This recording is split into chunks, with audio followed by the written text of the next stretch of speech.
apa yang disampaikan oleh para anggota sebetulnya semua memiliki ekspektasi yang sangat tinggi kepada Pak Menteri bahwa ada terobosan-terobosan yang bisa dilakukan oleh Pak Menteri dalam kaitan dengan bagaimana memperbaiki kinerja Kementerian Agama baik dari aspek layanan keagamaan maupun dalam hal pendidikan. Nah, ini tantangan terbesarnya sebetulnya Pak Menteri soal pendidikan, terutama pendidikan keagamaan. Pak Wamen saya kira tahu bahwa postur anggaran kementerian kita dalam hal pendidikan memang tidak menunjukkan postur yang berkeadilan. Dan ini tantangan buat Pak Menteri untuk sama-sama kita mencari solusi terkait dengan anggaran pendidikan itu. Secara nasional dalam APBN kita, kementerian untuk anggaran pendidikan itu 550 triliun. 550 triliun. Ya. 81,5 triliun itu belanja pemerintah pusat melalui Kemendikbud, dan 55,9 triliun itu di Kementerian Agama yang dibagi untuk pesantren, madrasah, baik madrasah swasta maupun madrasah negeri. 299 triliun itu ditransfer ke daerah, yang itu menjadi domain dari Dinas Pendidikan. Jadi bisa kita bayangkan anggaran hampir 350 triliun itu semua dikelola oleh Kementerian Pendidikan dan Kebudayaan plus Dinas Pendidikan, yang itu SMP, SMA, SD dan lain-lain. Sementara 55 triliun untuk Kementerian Agama itu dibagi seluruh Indonesia untuk MI, Madrasah Sanawiyah, Madrasah Aliyah, perguruan tinggi agama Islam baik swasta maupun negeri, dan pesantren. Ini ada ketimpangan, ketidakadilan anggaran pendidikan yang seharusnya saya kira tantangan Pak Menteri untuk bagaimana kita mencarikan solusi agar pendidikan kita ini diperlakukan dengan penuh kesetaraan. Nah, akibatnya apa? Akibatnya tentu fenomena yang disampaikan oleh Pak Menteri. Coba bayangkan, misalnya Pak Menteri, anggaran untuk KIP kuliah di bawah Kementerian Agama, di bawah Kementerian Pendidikan dan Kebudayaan, PIP kuliah atau PIP lah 17 juta. Sementara Kementerian Agama hanya 2 juta siswa. Beasiswa bidik misi atau KIP kuliah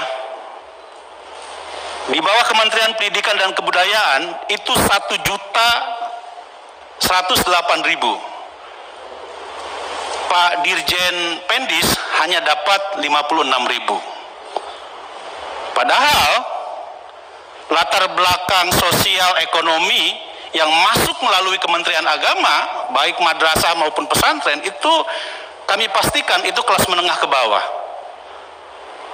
Jadi oleh karena itu Pak Menteri, termasuk juga soal, saya terus terang saja didatangi oleh teman-teman yang guru PAI.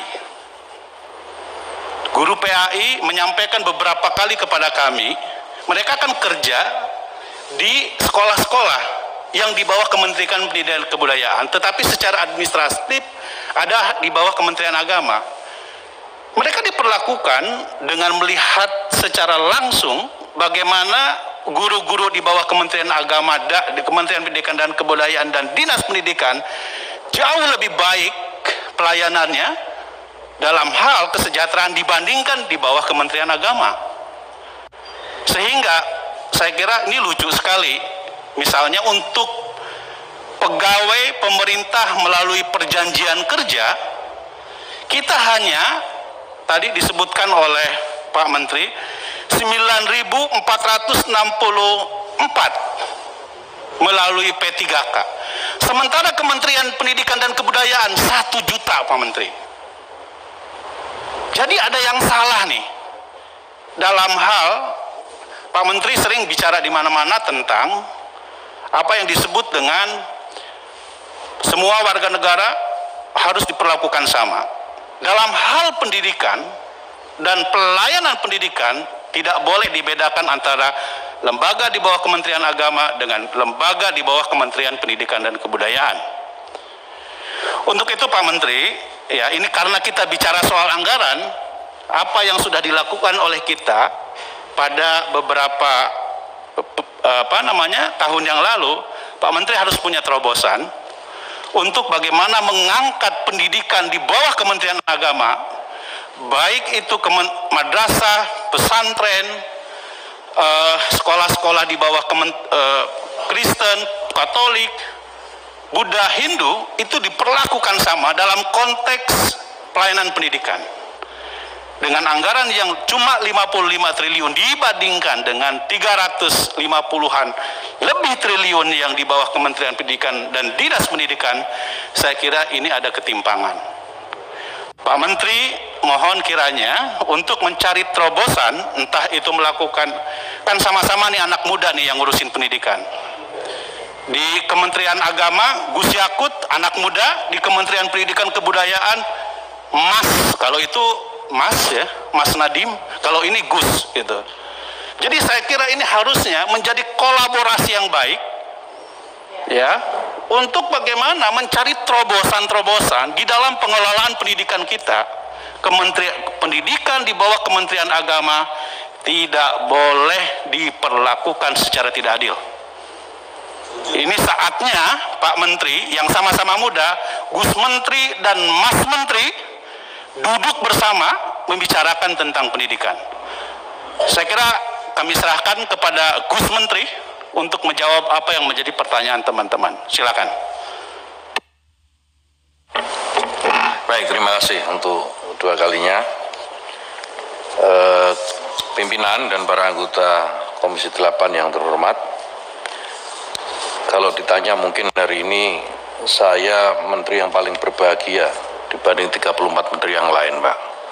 Karena di masa sidang pertama bersama anggota DPR RI, saya mendapatkan banyak masukan, banyak nasihat, dan yang jelas mauidhah hasanah, Pak. Dan ini penting sekali buat saya yang sebelumnya ketika masuk ke gedung ini masih merasa ya separuh badan saya ini masih merasa di Senayan. Jadi alhamdulillah tadi diingatkan saya sudah jadi menteri dan sudah banyak masukan. Namun ada juga beberapa pertanyaan yang memang dalam sebulan ini saya harus belajar cepat gitu ya, terkait dengan persoalan-persoalan di lingkup Kementerian Agama. Saya akan mencoba menjawab apa yang saya tahu dan paham. Jika mungkin ada kekurangan, kurang detail penambahan, saya minta izin sekali lagi kepada Bapak Ibu sekalian untuk bisa jajaran di eselon 1 atau mungkin Pak Wamen nanti ikut membantu menjawabnya. Kemudian yang terkait dengan PJJ, saya juga ingin menyampaikan beberapa waktu yang lalu berkomunikasi dengan Mendikbud, Mas Nadiem. Memang di Kementerian Agama ini pelaksanaan PJJ ini masih sangat jauh tertinggal dibanding apa yang sudah dilaksanakan di Kemendikbud. Dan ini menjadi catatan bagi kami sekaligus untuk mencari jalan keluar agar anak didik kita, anak-anak kita ini tidak merasa dibedakan secara perlakuan atau lebih buruk lagi merasa berbeda nasib dengan saudara-saudaranya yang belajar di sekolah negeri. Namun Bapak Ibu sekalian, dalam catatan kami tadi kenapa tidak dihubungi susah gitu, ada laporan kami dihubungi susah, ada tidak ada nomor telepon gitu ya. Kami memiliki catatan Pak, setelah melakukan klarifikasi dan tentu investigasi ke lapangan, kami menemukan ada 13.793 daerah blank spot. Madrasah pada Jadi ada madrasah, ada sejumlah 13.793 madrasah yang berada pada wilayah blank spot. Jadi mau dikasih pulsa berapapun juga nggak bakal bisa dipakai. Jadi memang ini ketidaktersediaan infrastruktur saya kira yang menjadi faktor persoalan. Kemudian ada 11.998 madrasah yang tidak ada atau belum teraliri oleh listrik. Ini Indonesia di tahun 2021, Pak. Jadi ada 11.998 madrasah yang belum teraliri oleh listrik. Nah, tentu ini tidak kemudian membuat kami di Kementerian Agama berdiam diri. Kami terus melakukan komunikasi baik dengan penyedia atau provider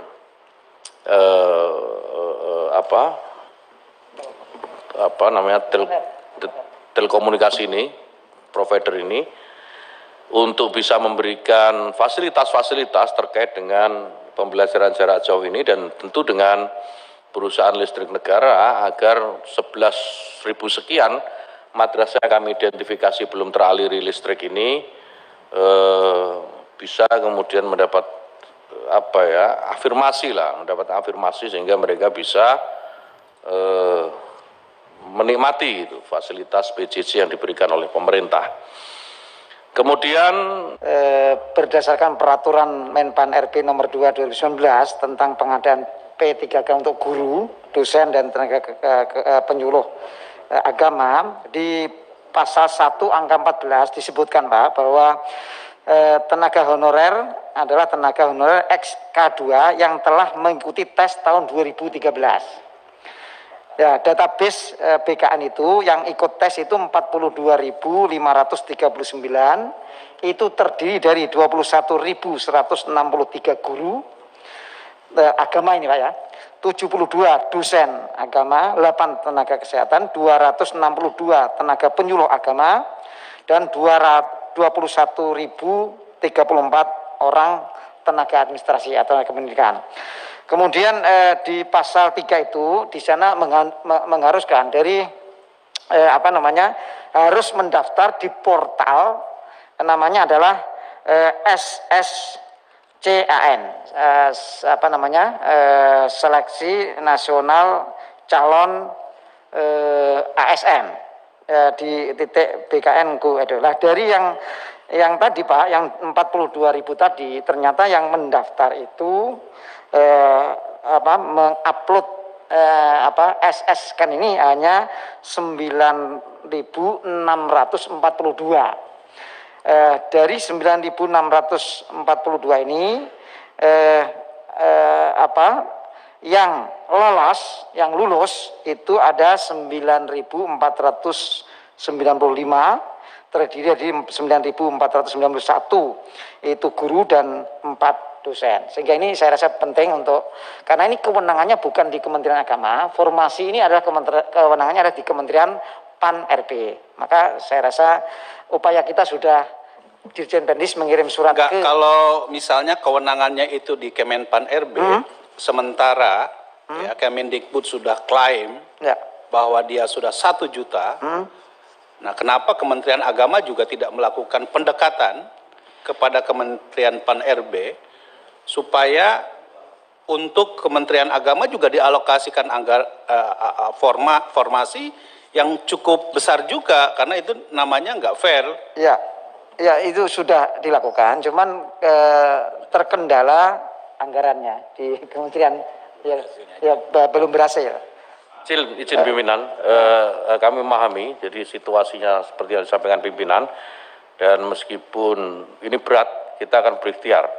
Kita melakukan komunikasi dengan Menpan RB dan mudah-mudahan ada perbaikan dari jumlah guru yang bisa diterima. Ini menjadi catatan buat kami semua di Kementerian Agama. Gus Menteri, kalau perlu ini Komisi 8 bisa undang Kemenpan RB untuk mendorong kenapa untuk Kementerian Agama itu tidak dialokasikan lebih proporsional, karena saya kira dari segi dari segi kesempatan harusnya sama dong.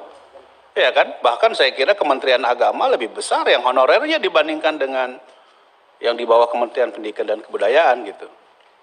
Ini juga Pak, izin Pak Pimpinan, ini juga yang jadi masalah, yang 9.000 itu yang lolos K2 kemarin. Jadi tidak ada ruang lagi orang-orang yang bisa masuk untuk P3K ini. Jadi memang harus ada komunikasi dalam rangka untuk, karena kasihan yang honor sekian tahun juga, sementara yang dapat porsi yang lolos K2, itu barangkali yang bahkan Pak Menteri Agama dengan alokasi yang diberikan 1 juta untuk Kementerian Pendidikan dan Kebudayaan, mereka malah bingung juga untuk menutupi sebanyak itu. Saya bilang Kementerian Pendidikan dan Kebudayaan kebingungan, sementara kita malah jauh kekurangan. Jadi maksud saya, nah inilah poin penting dari Pak Menteri, Gus Menteri yang baru, yang saya kira punya kemampuan untuk melakukan akselerasi yang lebih luas gitu kepada kementerian-kementerian terkait dalam rangka memastikan bahwa kesetaraan dalam konteks perlakuan pendidikan itu harus dilakukan lebih proporsional dan berkeadilan gitu. Saya setuju sekali Pak, karena misalnya tenaga pendidik dan tenaga guru di Kementerian Agama itu 916.000, ini kemudian ditambah dengan 162.940 itu ke pendidikan. PNS-nya cuma hanya sekitar 17% Pak, dari jumlah 200.000 lebih, cuma 17%. Karena itu saya kira kita sangat berhak, Kementerian Agama berhak untuk mendapatkan itu. Satu, yang kedua, termasuk PIP. Kita juga sangat minim sekali. Betul, itu yang saya tadi angkat, teman-teman Komisi 10 bikin pendaftaran Pak, di sana.